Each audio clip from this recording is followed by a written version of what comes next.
Coming up, North Carolina GOP Congressman-elect Madison Cawthorn is joining us now. Madison, congratulations. Happy New Year.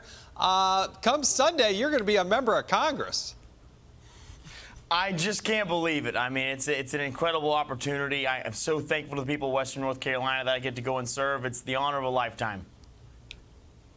Yeah, you know, my husband, when he was sworn in the first time he walked in, he cried the first time he walked in the chamber. So I'll be thinking of you when you get sworn in, because I know that's quite a moment, especially for someone as young as you. Now, you put out a tweet with a video saying that you are going to support this certification, a review of the certification before January 6th. You know, there are senators like Never Trump Senator Ben Sasse from Nebraska who say this is very dangerous. What do you say to him? What's your response? Well, the main reason I made this video is because I think there's been so much noise about why we are objecting to the election. I wanted to make it very clear that it's because there were clear constitutional violations, and it's not unprecedented to do this. One of our founding fathers, the third president of our country, did this. Nancy Pelosi did this in 2004. The House Democrats did it again in 2016 with President Trump's election. This is not something new. It's not unprecedented, but Never Trump senators and really kind of members of the left and people in our own party who are saying that this is unprecedented and dangerous for the republic, I believe are just trying to hide. Yeah, Madison, that'll be the first thing you do. But, you know, you took the nation by storm at the RNC. A powerful speech. Everyone said, wow, a fresh new voice. What do you hope your service will be about? Well, you know what? I hope it redefines the Republican Party. That will be a new party that's a bolder party, one that isn't so reactionary, isn't the party of no, but is a thought leader on issues like the environment, what's going on with our economic crisis in our country, actually solving issues rather than just responding to what the Democrats do.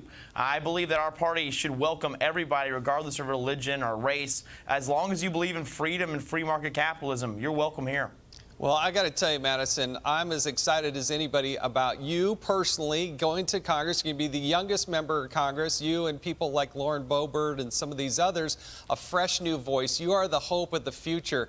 And one of the things that I love that you say is that you're going to take on the establishment. And the establishment, to me, is not just on the Democratic side of the aisle, it's also on the Republican side of the aisle. How do you plan to do that? Well, you're absolutely right. And just like you said, with a young congresswoman like Lauren Boebert, there's incredible people coming up in this freshman class who are true patriots. I've been trying to figure out why so many good patriots come to Washington, D.C. and then turn into these establishment pawns. And I believe it's because of career politicians.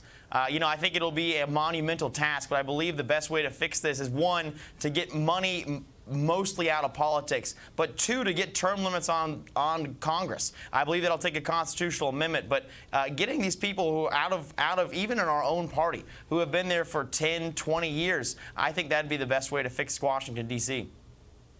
Madison, you're young. You grew up on social media. You understand the power of big tech probably much better than many of our older members. We talk a lot about the power of big tech, whether it's free speech, censorship, you know, election interference in November, even their relationship with China, which is very troubling. What do you think is the best way for Congress to deal with the power of big tech?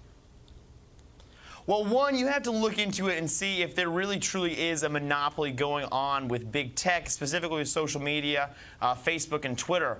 But I believe we need to reform Section 230. I think that right now we have these places that are acting like they're a platform, but they're censoring speech and acting more as a publisher. And so I don't believe they can have the best of both worlds. We need to either protect the First Amendment, or we need to treat them like a publisher and hold them liable for what happens. All right, Madison, finally, Speaker Pelosi is she's confident, actually, she's going to get the gavel again on Sunday. She was first elected the first woman Speaker of the House in 2003. How do you intend to challenge such a powerful, entrenched leader like her?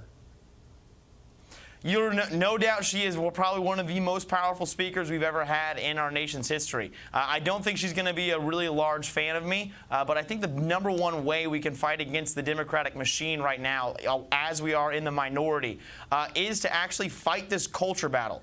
There is a policy battle that needs to be fought, but right now, as Nancy Pelosi will have the gavel in her hand, there's not much Republicans can do. So the number one thing I think we can do is reach out to sects of the American community that have been unreached by our ideologies and explain to them why they should believe in free market capitalism and freedom of religion and freedom of speech. I think that we have a great message. We've just had bad messengers in the past. Amen to that. Madison, you are absolutely right. I totally buy into what Margaret Thatcher said.